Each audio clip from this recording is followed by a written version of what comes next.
एक तरफ तो इजराइल सीरिया के ऊपर हमले तो कर रहा है, वहीं दूसरी जानिब अपने घर में आए तूफान को इजराइल रोक नहीं पा रहा है। इजराइल के लोगों ने अपनी हुकूमत के खिलाफ मोर्चा खोल दिया है। हजारों लोग सड़कों के ऊपर उतर आए हैं। पिछले 7 हफ्तों से इजराइल के वजीर आजम नेतन्याहू के खिलाफ इन्हीं के लोग एहतजाज कर रहे हैं। सवाल उठ रहा है कि इजराइल के घर में छिड़े घमासान को इजराइल कैसे रोक पाएगा? क्या इजराइल के लोग नेतन्याहू की गवर्नमेंट को उखाड़ने का मन बना चुकी है? अगर आपने अभी तक हसनार टीवी को सब्सक्राइब नहीं किया तो इसे सब्सक्राइब कर लें। ये वही इजराइल है जो फलस्तीन से लेकर सीरिया तक मिसाइल दाग रहा है, लेकिन खुद के घर में घमासान मचा हुआ है। ये वही इजराइल जिसकी कमांडो फोर्स मुसाद दुनिया में मानी जाती है, लेकिन इनकी मुसाद अपने ही लोगों को रोकने की कोशिश नहीं कर पा रही। ये यही इजराइल जो यहूदियों के लिए सबसे महफूज माना जाता है, लेकिन आज लाखों लोग इजराइल की सरकार के खिलाफ आवाजें उठा रहे हैं। पिछले 7 हफ्तों से इस तरह के एहतजाज इजराइल के शहर शहर में हो रहे हैं, लेकिन नेतन्याहू की सरकार इसको अनसुना कर रही है।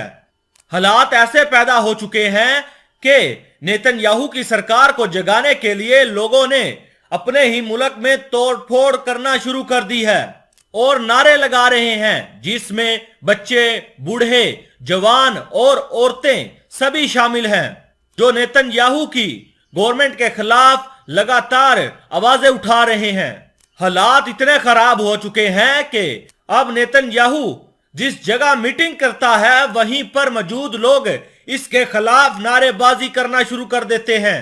अब तो ऐसा भी होना शुरू हो गया है कि लोग नेतन्याहू के ऊपर हमला करते हैं, जिसके बाद उनके सिक्योरिटी ऑफिसर्स उन लोगों को पकड़कर बाहर खुरदेड़ देते हैं।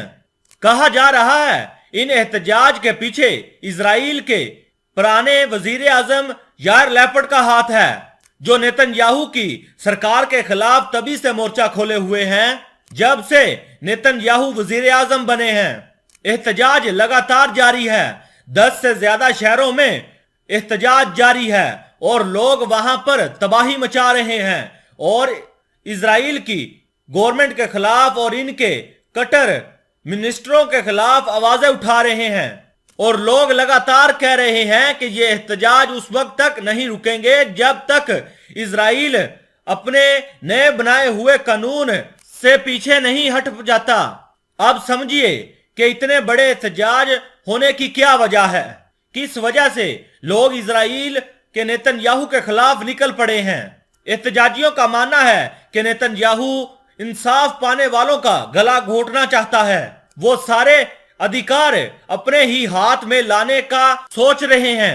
ऐसा इसलिए किया जा रहा है ताकि इजराइल किसी भी वक्त फलस्तीनियों को उड़ा दे, किसी भी वक्त कहीं भी जाकर एयर स्ट्राइक कर दे, और साथ ही साथ अपने मिनिस्टरों को हुक्म दे रहा है कि आप जब चाहें किसी भी जगह हमला कर सकते हैं। और इजराइल के नेतन्याहू ये चाहते हैं कि हर तरह का कानून सिर्फ उन्हीं के हाथ में हो, उसे किसी के पूछने की जरूरत ना हो। यही वजह है जिसके बाद लोग सड़कों पर निकल आए। और अब तो इजराइल की आर्मी ने भी अपने लोगों को रोकना शुरू कर दिया है और इनको मारना शुरू कर दिया है ताकि ये एहतजाज यहीं पर थम जाएं।